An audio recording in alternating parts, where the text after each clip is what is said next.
आज गुरुवार आहे, मठात सगळे जमले, पण तुझी जागा मात्र रिकामी आहे. माझं मन तुझी वाट पाहतंय. तू मात्र मनात हळूच म्हणतोस, स्वामी मला यायचंच आहे, पण कामाचं ओझं पाय उचलू देत नाही. तुला वाटत मी रागावलो असेल.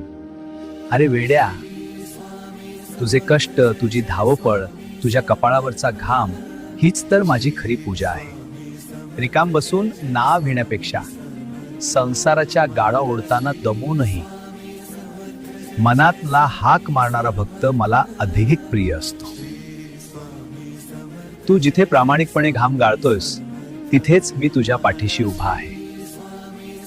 मठात येशील तेव्हा भेट होईलच, पण आज तुझ्या कर्तव्यातच माझे दर्शन आहे. लक्षात ठेव, भक्ती म्हणजे वेळ मिळाल्यावर केलेली गोष्ट नाही, ती जबाबदारी निभावताना जपलेला विश्वास आहे.